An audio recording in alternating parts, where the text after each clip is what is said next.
E aí pessoal, tudo bem? Mais uma vez, professor Rodrigo, aqui do canal Biologia Minha Prova.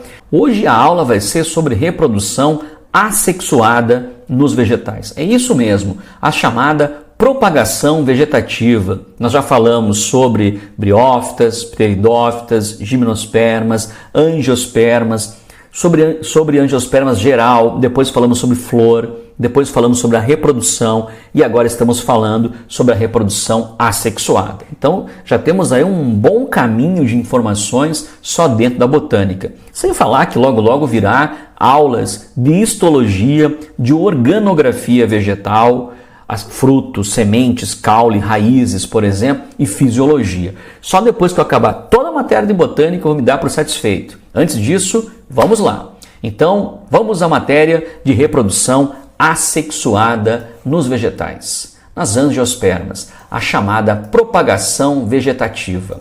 Bem, a primeira parte da minha aula eu vou falar sobre um processo chamado estaquia. Vamos lembrar da estaquia? Eu vou deixar para vocês melhor posicionado assim, porque a gente consegue observar, não esquecer que é uma reprodução assexuada. Então, essa estaquia, você vai lembrar do termo estacas. Como assim, professor? Método comumente usado para propagar diversas espécies vegetais, que consiste em propiciar ou estimular o enraizamento de porções, as chamadas estacas. Bom, o que vocês estão observando na imagem? Você vai dizer, professor, eu estou vendo ali, parece mandioca. Exatamente isso. No caso da mandioca, nós pegamos as estacas da mandioca, que são cortadas em pequenos pedaços, e observamos que lateralmente nós encontramos gemas. Essas gemas, elas são tecidos embrionários que nós chamamos de meristemas. Ela tem a capacidade de ser igual a uma célula-tronco. Então, se a gente colocar isso aqui no solo, vai haver o enraizamento dessas estacas e a partir de cada uma dessas, a gente pode propagar essa planta. Ela vai ser um clone, aqui não vai ter variabilidade genética. Nós também podemos pegar um outro exemplo, tem casos, por exemplo, de flores, casos de folhas também. Aquela folha da violeta, todos nós conhecemos a violeta.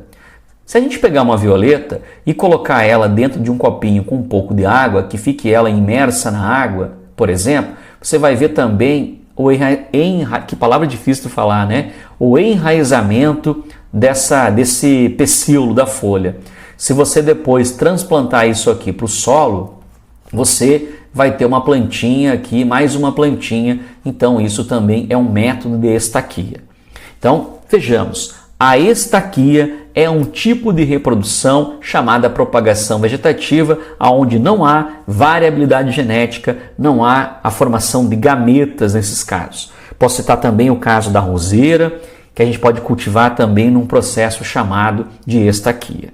Beleza? Tem vários casos que a gente pode fazer. Nós podemos fazer propagação, é possível fazer propagação por um caule chamado rizoma, da bananeira, do gengibre, por exemplo. Dá para fazer isso também. Tá bom, pessoal? Então agora vamos falar da enxertia. Vou dar um destaque aqui em vermelho para a gente ficar bem ligado. Tem duas coisas importantes da enxertia. Nós temos o porta-enxerto, também chamado de cavalo, e temos o enxerto, que é chamado de cavaleiro. Exatamente isso. E vamos dividir em três tipos de enxertia, a começar pela borbulia. Exatamente isso, borbulia. Veja que estamos observando aqui um enxerto e esta peça é o porta-enxerto. Enxerto e porta-enxerto. Vocês estão observando que este enxerto ele vai ser colocado ali naquela espécie de janelinha que foi aberta aqui. Então, nós vamos lá com um canivete, uma faca, por exemplo, fizemos uma incisão, né, naquela casca, por exemplo, da planta, e ali colocamos o enxerto. Fechamos, como vocês podem observar na imagem seguinte, e é colocado um material especial para vedar. Pode ser um plástico, pode ser um tecido, uma cera, para fixar bem o enxerto ao porta-enxerto. Qual é o objetivo disso? É que esta planta, depois, ela cresça. E depois que ela crescer, ela vai produzir as suas folhas, assim como também vai produzir as suas flores. E essas flores aqui vão formar frutos. Então eu posso ter, por exemplo, um fruto aqui e eu posso ter um outro fruto na outra região. Como assim, professor? Quer dizer então que eu posso ter uma mesma planta, uma mesma plantinha, e nela eu encontrar dois tipos de frutos em galhos diferentes? Claro que pode. Você pode encontrar um tipo de limão em um galho e um tipo de limão em outro, por exemplo. Ou bergamoteira, ou então macieiras, por exemplo. Isso pode ser feito a partir dessa técnica chamada borbulia. Não esquecendo que é um tipo de enxertia. Ok? Rodrigo, mas isso cai nos vestibulares? Isso cai nos vestibulares, sim, pessoal. Cai também na prova do Enem. O outro tipo de enxerto, de enxertia, é chamado de encostia. Legal que esses termos eles são bem tranquilos para a gente poder assimilar, né? Então eu tenho aqui duas plantinhas, ele pode ser em vaso, ou então pode ser duas que foram plantadas no solo mesmo, mas próximas, muito próximas, ou enfim, uma no solo e outra em um vaso, mas o fato é que você vai encostar as duas e vai fazer uma pequena incisão entre elas e vai aproximá-las e colocar também um material que vai aproximar e mantê-las unidas.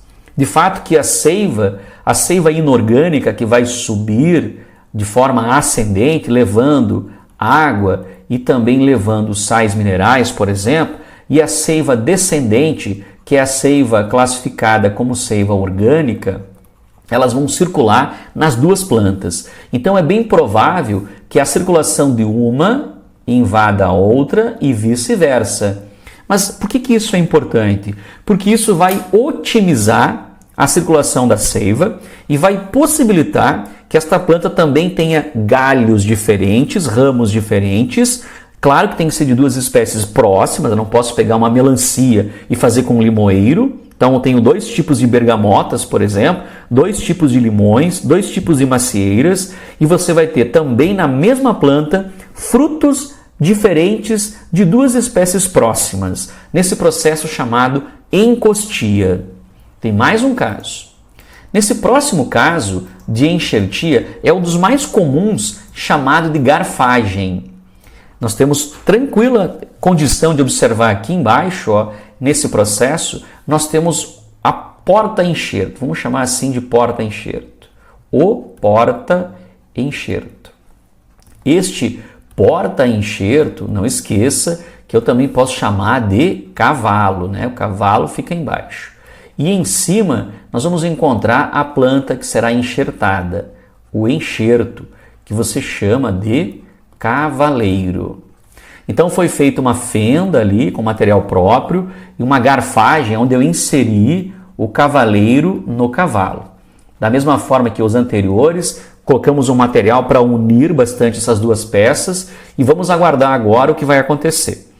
Diferentemente do processo de borbulia e de encostia, que nós temos, por exemplo, frutos diferentes na mesma planta, neste caso, se não sair um ramo, por exemplo, do cavalo e só manter ramos, galhadas do cavaleiro, esta planta vai ter somente frutos de um tipo. Mas qual que é o benefício? O benefício é que ela vai crescer mais rápido, ela vai florescer mais rápido e vai frutificar mais rápido.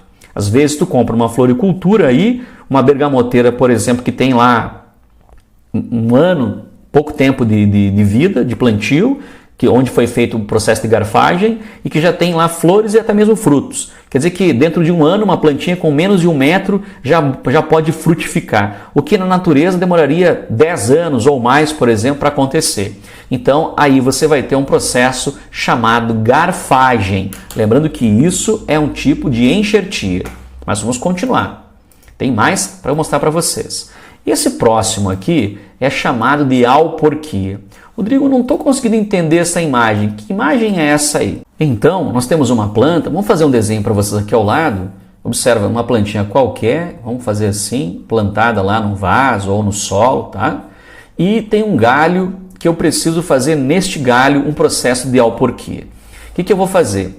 Eu vou escolher um galho que contenha gemas, né? Importante ter gemas ali. E eu vou pegar um material plástico, um saquinho plástico, e vou amarrar aqui. Amarrei. E ele tem que ser grande o suficiente para ir até o outro lado. Antes de eu amarrar a próxima extremidade, eu vou colocar aqui dentro terra fértil, solo fértil. Só depois eu vou amarrar este lado e o outro. Beleza. Como vocês estão observando aqui na imagem. O que eu vou fazer? Eu vou esperar, vou ter paciência, porque isso vai demorar anos, 1 ano, 2 anos. É muito comum, por exemplo, na jabuticabeira fazer isso. Mas quando eu notar que tem um montão de raízes aqui se formando nesta região, por isso que o saco tem que ser poroso para a água entrar e umedecer o solo, e tem que ser transparente para você ver o que está acontecendo lá dentro. Quando você vê um montão de raízes, você vai poder cortar essa parte e transplantar esta região para onde você quiser. Num vaso ou então diretamente no solo. Seria legal primeiro num vaso, para primeiro desenvolver melhor e depois, quando estiver bem desenvolvido, você colocar no solo. Então, este é um processo chamado auporquia. Mas ainda tem um outro processo para mostrar para vocês, que é denominado mergulhia. Vamos lá então a mergulhia. Também é bem fácil lembrar, porque mergulhia vai lembrar de mergulho, né? Você está vendo aqui, eu tenho uma planta mãe e tem um galho que foi mergulhado ao solo. Uma parte do galho foi mergulhado e uma outra parte ficou acima do solo com uma estaquinha ali para fixar ele na estaquinha. Por que é importante esse processo? Porque o que eu espero é o enraizamento, ou palavrinha boa de falar, o enraizamento dessa estrutura, e quando isso acontecer, eu vou dar à planta a autonomia que ela tem, porque daí eu vou cortar essa estrutura e vou permitir que aquela outra parte que fez uma propagação vegetativa do tipo mergulhia seja completamente independente. Esse processo, por exemplo, acontece num caule chamado estolho, que é um caule que tem essa condição de crescimento, por exemplo, em propagação vegetativa, que tu encontra no moranguinho. Beleza? Muito bem. Então, uma aula para trazer para vocês tipos de reprodução assexuada encontrada nos vegetais, principalmente nas angiospermas. Só tenho a agradecer e convidar vocês a assistir sempre as minhas próximas aulas. Valeu, até mais, tchau, tchau.